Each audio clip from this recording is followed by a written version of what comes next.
অবাক হইছি যে বাসায়ও কেক বানানো যায়। আমি এটা জানি না যে বাসায় কেক বানানো যায়। মারুফা আক্তার ও হাবিবুর রহমান দম্পতি গত 2 বছর ধরে সততা ও নিষ্ঠার সঙ্গে কেক তৈরি করে আসছে। তাদের দাবি, প্রতিটি কেক তৈরিতে তারা মানসম্মত উপকরণ ও নিখুঁত ডিজাইনে কেক তৈরি করে দীর্ঘদিন যাবৎ অনলাইনে ও অফলাইনে বিক্রি করছে। এই ব্যাপারে মারুফা আক্তারের মুখ থেকেই শুনব তাদের সফলতার গল্প। আসসালামু আলাইকুম, আমি মারুফা আক্তার। কেক সম্পর্কে আজকে আলোচনা করতে আসলাম। যে হোমমেড কেক বেকারি ধামরাইতে অনেকেই জানে, অনেকের কাছে অনেকভাবে পরিচিত লাভ পেয়েছে আর কি। সারা ধামরাই থানার মধ্যে আমি আর কি অনেক বিভিন্ন জায়গায় কেক সেল করি, অনলাইনে অফলাইনে সব জায়গাতেই। তো কেকের জার্নি করাটা কিন্তু অল্প দিনের না, এটা অনেক দিন যাবত কেক সেল করতেছি। হচ্ছে বিগত 2 বছর যাবত আমি অনলাইনে অফলাইনে সেল করতেছি, বাট 2 বছরেই কিন্তু এটা শেখা হয়নি।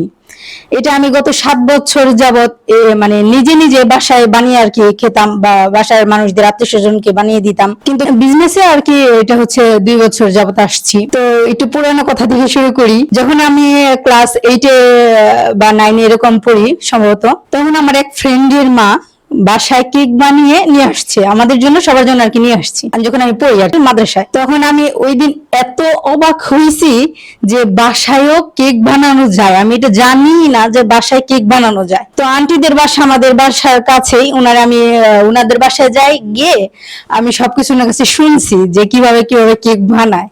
তো ওনারে দিয়েই সব আনাইছি যে আন্টি আমারে সব আইনে দেন, আমি একটু কেকটা বাসায় বানাবো। তো আলহামদুলিল্লাহ প্রথমবারে আমি যখন বাসায় ওনার কথা শুনে কেক বানাইছি, তখনই দেখা যাচ্ছে 100-এর মধ্যে 70% হয়েছে। তো আমি তখন অনেক খুশি। তারপর থেকেই আমি বাসায় টুকটাক প্রায় কেক বানাতাম। এই তো আস্তে আস্তে এভাবে জার্নিটা আর কি হয়েছে। যখন মনে হলো যে আমি এখন ভালো পারি বা আমার একটা কোর্স করা দরকার, মানুষ কিভাবে প্রুফ নিবে যে আমি কেক বানাতে পারি বা আমার অভিজ্ঞতাটা। তো তারপরে আমি বিভিন্ন জায়গায় কোর্স করছি আর কি, অনলাইনে অফলাইনে, ঢাকায় গিয়ে। তারপরে কিছুদিন যাবত গত 1 বছর হয়েছে যে আমি সরকারি ভাবে একটা কোর্স করছি বেকারি এবং পেস্ট্রির উপরে। তো তারপরে আলহামদুলিল্লাহ আমার কাজের আগ্রহটাও আরো বেড়েছে।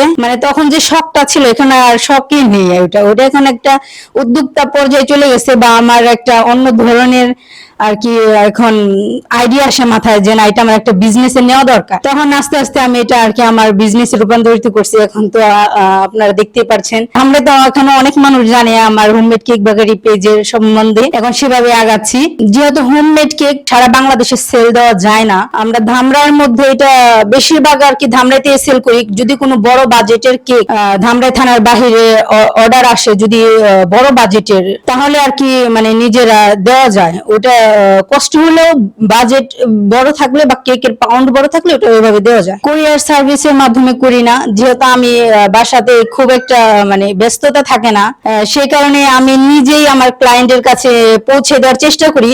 তাহলে কি হয় কি, আমার নিজের পেজ সম্বন্ধে আমি তার একটা কথা বলতে পারি, আমার নিজের প্রোডাক্ট সম্বন্ধে আমি তার একটা জিনিস বলতে পারি যে আপু দেখবেন যে খেয়ে কেমন লাগে আমাকে জানাবেন।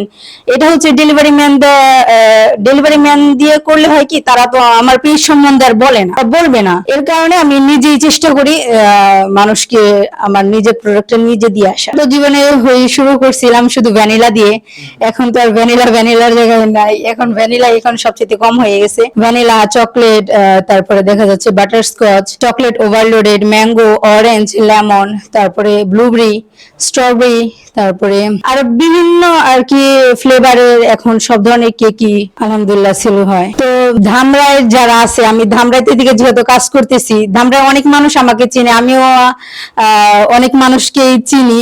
তো সবার কাছে একটা অনুরোধ, হোমমেড কেক বেকারি ধামরাই পেজটা ফলো দিয়ে পাশে থাকবেন। আর যদি কারো ইচ্ছে হয় তাহলে আমাদের কেকটা একটু টেস্ট করে দেখতে পারেন, যে বাসায় বানানো কেক আর বেকারি কেক কখনোই এক না, এটা আপনারা টেস্ট করে দেখতে পারেন।